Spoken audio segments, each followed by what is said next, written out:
जय श्री कृष्ण। जय महालक्ष्मी।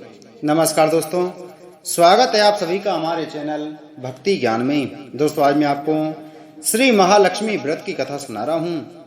हर साल भाद्रपद माह के शुक्ल पक्ष की अष्टमी तिथि से महालक्ष्मी व्रत आरंभ होता है। महालक्ष्मी की पूजा के लिए समर्पित 16 दिन धन वैभव खुशहाली उन्नति के लिए महत्वपूर्ण होते हैं। महालक्ष्मी व्रत भाद्रपद शुक्ल अष्टमी तिथि से आश्विन कृष्ण अष्टमी तक होता है। 16 तिथियों में माता लक्ष्मी की विधि विधान से पूजा करते हैं। माता लक्ष्मी के आशीर्वाद से गरीबों की झोली भरती है, धन का संकट दूर होता है, आर्थिक स्थिति में सुधार होता है। एक समय महर्षि श्री वेद व्यास जी हस्तिनापुर पधारे। उनका आगमन सुन महाराज धृतराष्ट्र उनको आदर सहित राजमहल में ले गए। स्वर्ण सिंहासन पर विराजमान कर चरणों तक ले उनका पूजन किया।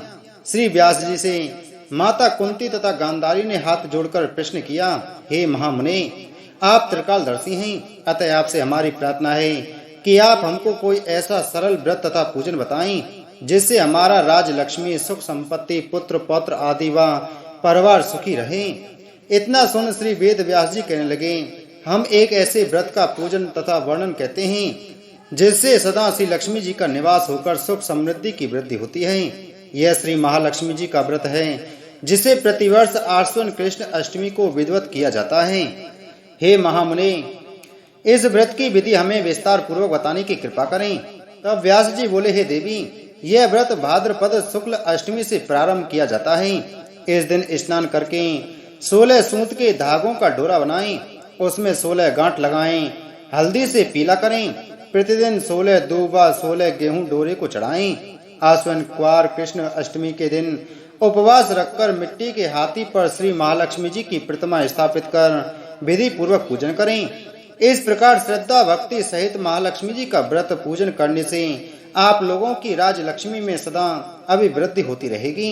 इस प्रकार व्रत का विधान बताकर श्री वेदव्यास जी अपने आश्रम को प्रस्थान कर गए। इधर समयानुसार भाद्रपद शुक्ल अष्टमी से गांधारी तथा कुंती अपने अपने महलों में नगर की स्त्रियों सहित व्रत का आरंभ करने लगी। इस प्रकार 15 दिन बीत गए। 16वें दिन आश्विन कृष्ण अष्टमी के दिन गांधारी ने नगर की सभी प्रतिष्ठित महिलाओं को पूजन के लिए अपने महल में बुलवा लिया। माता कुंती के यहाँ कोई भी महिला पूजन के लिए नहीं आई, साथ ही माता कुंती को भी गांधारी ने नहीं बुलाया। ऐसा करने से माता कुंती ने अपना बड़ा अपमान समझा। उन्होंने पूजन की कोई तैयारी नहीं की एवं उदास होकर बैठ गईं। जब पांचों पांडव युधिष्ठिर, अर्जुन, भीम, नकुल और सहदेव महल में आए तो कुंती को उदास देकर पूछा, हे माता, आप इस प्रकार उदास क्यों हैं? आपने पूजन की तैयारी क्यों नहीं की? तब माता कुंती ने कहा, हे पुत्र, आज महालक्ष्मी जी के व्रत का उत्सव गांधारी के महल में मनाया जा रहा है। उन्होंने नगर की समस्त महिलाओं को बुला लिया और उसके 100 पुत्रों ने मिट्टी का एक विशाल हाथी बनाया, जिस कारण सभी महिलाएं उस बड़े हाथी का पूजन करने के लिए गांधारी के यहाँ चली गई हैं, लेकिन मेरे यहाँ नहीं आई। यह सुनकर अर्जुन ने कहा, हे माता, आप पूजन की तैयारी करें और नगर में बुलावा लगवा दें कि हमारे यहाँ स्वर्ग के ऐरावत हाथी की पूजन होगी। इधर माता कुंती ने नगर में ढिंडोरा पिटवा दिया और पूजा की विशाल तैयारी होने लगी। उधर अर्जुन ने बाण के द्वारा स्वर्ग से ऐरावत हाथी को बुला लिया। इधर सारे नगर में शोर मच गया कि कुंती के महल में स्वर्ग से इंद्र का ऐरावत हाथी पृथ्वी पर उतारकर पूजा जाएगा। समाचार को सुनकर नगर के सभी नर नारी बालक एवं वृद्धों की भीड़ एकत्रित होने लगी।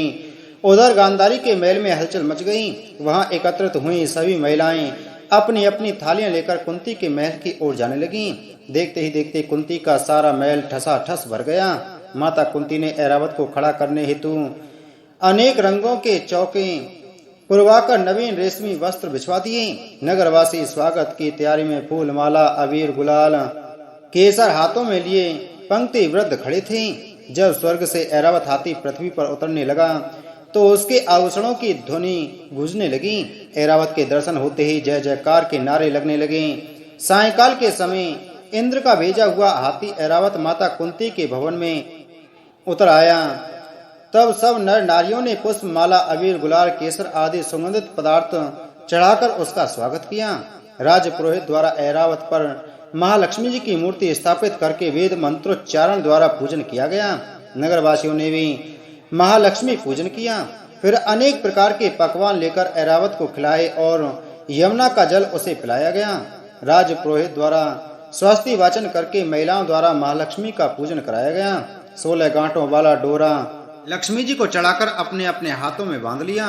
ब्राह्मणों को भोजन कराया गया। दक्षिणा के रूप में स्वर्ण आभूषण वस्त्र आदि दिया गया।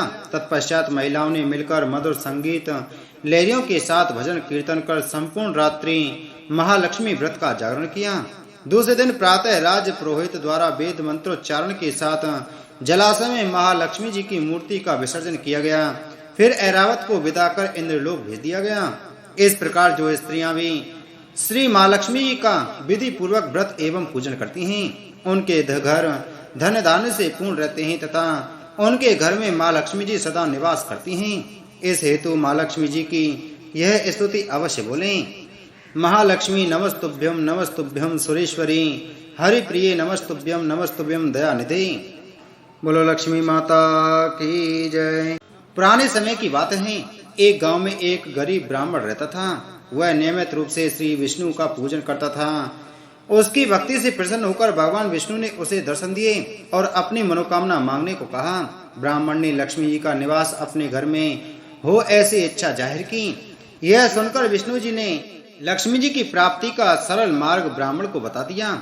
विष्णु जी ने कहा कि मंदिर के सामने एक स्त्री आती है जो यहाँ आकर उपले थापती है। तुम उसे अपने घर आने का आमंत्रण देना। वह स्त्री ही देवी लक्ष्मी है।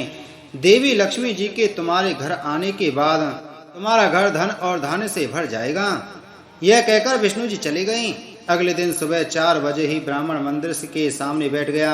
लक्ष्मी जी भी उपले थापने के लिए आईं, तो ब्राह्मण ने उनसे अपने घर आने का निवेदन किया। ब्राह्मण की बात सुनकर लक्ष्मी जी समझ गईं कि यह सब विष्णु जी के कहने से हुआ है। लक्ष्मी जी ने ब्राह्मण से कहा, तुम महालक्ष्मी व्रत करो। 16 दिनों तक व्रत करने और 16वें दिन रात्रि को चंद्रमा को अर्घ देने से तुम्हारा मनोरथ पूर्ण होगा। ब्राह्मण ने देवी के कहे अनुसार व्रत और पूजन किया और देवी को उत्तर दिशा की ओर मुख करके पुकारा। लक्ष्मी जी ने अपना वचन पूर्ण किया। उस दिन से यह व्रत पूरी श्रद्धा से किया जाता है। जो भक्त इसे पूर्ण श्रद्धा के साथ यह व्रत करता है उसे अपार धन की प्राप्ति होती है, ऐसा माना जाता है। पौराणिक कथा के अनुसार एक बार भगवान विष्णु मृत्युलोक यानी भूलोक में गमन करने के लिए निकल पड़ी। माता लक्ष्मी ने भी निवेदन किया कि वह भी उनके साथ आना चाहती है। भगवान विष्णु उनके स्वभाव से परिचित थे, इसलिए पहले ही उन्हें आगाह किया कि वे आपको एक ही शर्त पर साथ लेकर चल सकता हूँ। माता लक्ष्मी मन ही मन बहुत खुश हुई कि चलो शर्त ही सही, भगवान साथ ले जाने के लिए मान तो गए। माता फटाक से बोली, मुझे सारी शर्तें मंजूर हैं। भगवान विष्णु ने कहा, जो मैं कहूँ, जैसा मैं कहूँ, आपको वैसा ही करना होगा। माता बोली, ठीक है, आप जैसा कहेंगे मैं वैसा ही करूंगी। दोनों भूलोक पर आकर विचरण करने लगे। एक जगह रुककर श्री हरि ने माता से कहा कि मैं दक्षिण दिशा की तरफ जा रहा हूँ, आपको यहीं पर मेरा इंतजार करना होगा। यह कहकर भगवान विष्णु दक्षिण दिशा की तरफ बढ़ गए। अब माता को जिज्ञासा हुई कि दक्षिण दिशा में ऐसा क्या है जो भगवान मुझे वहां नहीं ले जाना चाहते। माता का स्वभाव तो वैसे ही चंचल ही माना जाता है। उनसे वहां पर ज्यादा देर नहीं रुका गया और वे भगवान विष्णु की तरफ ही बढ़ने लगी। आगे जाकर माता को सरसों का खेत दिखाई दिया। उसकी सुंदरता ने माता का मन मोह लिया। वे फूलों को तोड़कर अपना श्रृंगार करने लगी। इसके बाद वे कुछ ही दूर आगे बढ़ी थीं कि गन्ने के खेत उन्हें दिखाई दिए। उन्हें गन्ना चूसने की इच्छा हुई तो गन्ने तोड़कर उन्हें चूसने लगी कि भगवान विष्णु वापस आ गए। सरसों के फूलों से सजी माता लक्ष्मी को गन्ना चूसते हुए देखकर भगवान विष्णु उन पर क्रोधित हो गए। भगवान ने कहा कि आपने शर्त का उल्लंघन किया है। मैंने आपको वहां रुकने के लिए कहा था, लेकिन आप नहीं रुकी और यहाँ किसान के खेतों से फूल व गन्ने तोड़कर आपने अपराध किया है। इसकी आपको सजा मिलेगी। भगवान विष्णु ने माता लक्ष्मी को 12 वर्ष तक किसान की सेवा करने का श्राप दे दिया और स्वयं क्षीर सागर गमन कर गए। अब विवश माता लक्ष्मी को किसान के घर रहना पड़ा। एक दिन माता लक्ष्मी ने किसान की पत्नी को वे देवी लक्ष्मी की प्रतिमा की पूजा करने को कहा और बोला कि इससे तुम जो भी मांगोगी तुम्हें मिलेगा। कृषक की पत्नी ने वैसा ही किया। कुछ ही दिनों में उनका घर धन धान्य से पूर्ण हो गया। हंसी खुशी समृद्धि में 12 साल का समय बीत गया। जब भगवान विष्णु माता लक्ष्मी को लेने के लिए आए तो किसान ने माता लक्ष्मी को न जाने का आग्रह किया। इस पर माता लक्ष्मी ने कहा कि हे किसान, भाद्रपद शुक्ल पक्ष की अष्टमी तिथि से आश्विन कुवार शुक्ल पक्ष की अष्टमी तक मेरा श्रद्धा सहित पूजन कर, तो मैं सदा तेरे घर में निवास करूंगी। किसान ने वैसा ही किया जैसा माता लक्ष्मी ने कहा था।